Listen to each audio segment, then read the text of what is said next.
Friday, August the 31st. I got up at daybreak to go hot air ballooning today. We are getting towards the end of our little tour now.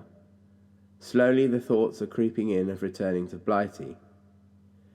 They gave us a change of breakfast today of muffins and coffee before we went up. It was really beautiful up there, even if shipmate Meyer thought our pilot was a bit of a misery. But you can't have everything. What catches you is just how silent unpowered flight is when the balloonist has given a blast from the burner and you are just drifting. What is slightly uncomfortable about ballooning is the constant heating and then rapid cooling of your head. Susan missed out this time because she was going on the next trip back to New York and wanted to go ballooning in Albuquerque, where they have a world-famous ballooning festival.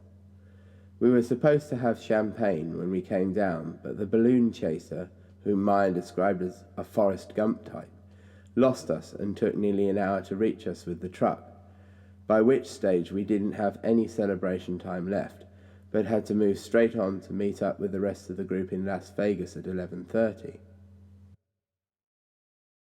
Upon arrival, we ascended the Stratosphere Sky Tower and did the two highest thrill rides in the world. They are so named because they are situated at the summit of the tower, which is 1,130 feet high. The thrill rides consist of a small roller coaster and Big Shot, which is a free-fall tower that propels you a further 150 feet above the roof of the building in 2 seconds flat. We then went to the Sahara Hotel further down the strip to do Speed Roller Coaster, which certainly lives up to its name for high velocity, with its steam catapult propelling you off the start. After being catapulted into oblivion, you go on to do a loop-the-loop forwards, followed by a vertical drop, and come back around the loop again backwards into the station. Just when you are totally disorientated from that, the whole ride repeats itself for a second time. As with roller coasters anywhere, it's a half-hour wait, after which the ride itself is all over so fast that you don't realise it's happening. After Speed, we moved on to the hotel for a quick relax and dip in the pool on Tropicana. According to Axel, the Swedish guy, the pool has wonderful sights and smells of the airport. Then we went for the round table buffet at Excalibur, followed by a tour of the strip with tour guides Corey and Brian. This took us all the way down to the old downtown area of Fremont, where some of the smaller original casinos in Vegas are still going strong.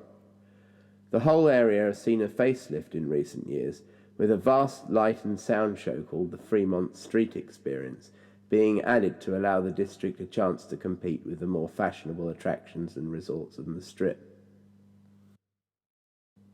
We stopped off at the Little White Wedding Chapel, where Kerry and Peter were married by Elvis in full voice.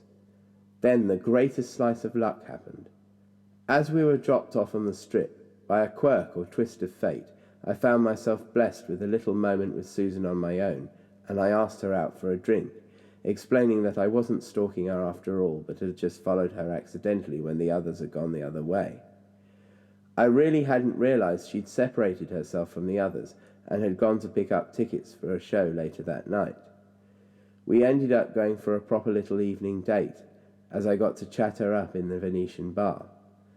This was followed by a brief gambling spree in the classiest casino in the world. I paid $14 for 2 vodka and cokes in the bar, but they served us for free on the 5-cent machines. Apparently, you have to tip them though, or you'll never see your waitress again. I finished off this mammoth day with a trip to the Mandalay Bay to see the Komodo Dragons with Tommy and Jasmine, when Susan went to her show.